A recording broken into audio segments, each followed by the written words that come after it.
I am Lynn, and today I had a really interesting topic that someone emailed me, and I thought I would have a look at it for today. And the topic is killers, serial killers versus school shooters. So the question was, how come so many serial killers have military backgrounds, and these people were more common in the 70s? Why does it seem like we had serial killers but no school shootings? Now we have mass shootings but very few serial killers. Are many of them psyops to keep people afraid of each other? So when I thought about it, they're right. When you think about our media, you think about stories out there, it was kind of an interesting question.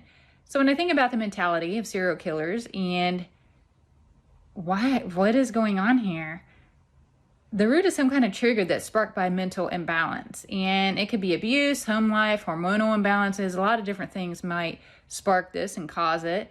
Many of these people did resort to the military because it offered them a way out of this troubled life that they were experiencing and provided a way to make a living. The military, it's a respectable occupation, offers a person a sense of control or independence. Even though they are given orders, they do have that feeling, that energy about it, about the job. I also get that even though they may have been in the military, they could not hide their issues, mental imbalances, addiction, odd behaviors, that kind of stuff forever, and most likely had some kind of discharge from duty. At a minimum, I get if they weren't discharged, they displayed some type of odd or questionable behavior. Maybe they were really aggressive. Maybe they acted strange toward certain groups of people, or people saw them be triggered, that kind of thing. Ultimately, they had this need, I get, to have power over someone because at some point in their life, they felt like they had little control and they had little power themselves. Murder does still happen today, but we just don't see as many serial examples in our media. So yeah, there's people out there with issues for sure. And this does happen in our current day, but it's just not as televised, not as popular, not as big of a thing. So fast forward to today, people have an outlet, I got, for a lot of perverse and extreme behavior between the internet, black market, even social circles. Most times people can fill their needs, no matter how unusual or how strange those needs may be. Between the growing lack of self-respect and the agendas to make sex marketable, it wouldn't be hard for someone with a fetish to pay and have that fantasy fulfilled. There's outlets. You can almost search it up on the internet and go find your outlet to deal with whatever peculiar thought that you may have. With enough money or something to trade, many situations can be played out. Mental imbalance, even on an extreme scale, is normalized and even accepted. So now switching gears and looking at this shooting thing, school shooting. They've been on the rise with a growing number of mental imbalance in our youth. The family unit's also under attack, which highly impacts the children. Rather than determine the root cause, most times a pill is given, and we know that.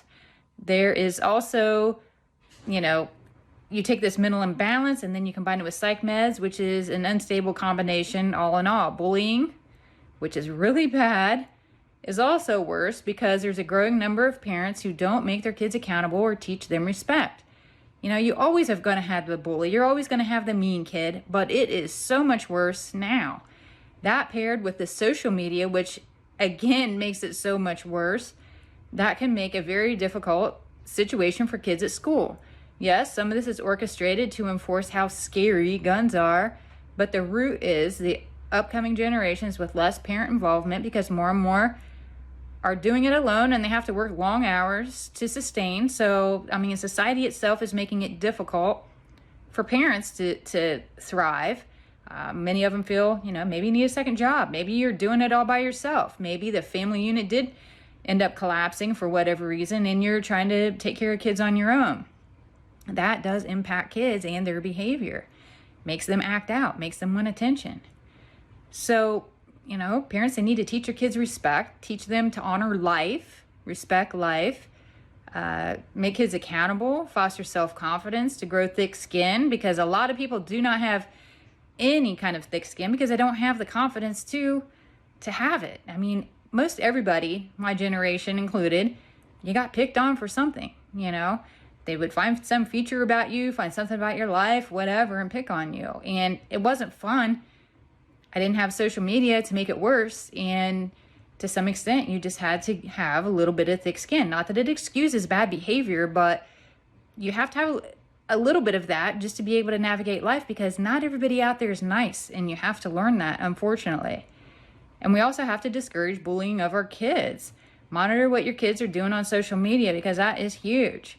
And in the absence of any of these things that I listed, your kid could be a candidate for the next false flag to fulfill a much bigger agenda, because the powers that were prey on these kids going through stuff as a means to an end. They see these kids as an outlet to help fulfill their, thing about mental illness and their thing about the scary guns. So what's happening? Unfortunately, that's where we're headed. And all in all, really great question. I wanted to address it today. Thanks so much for the suggestion. Please feel free to leave a comment.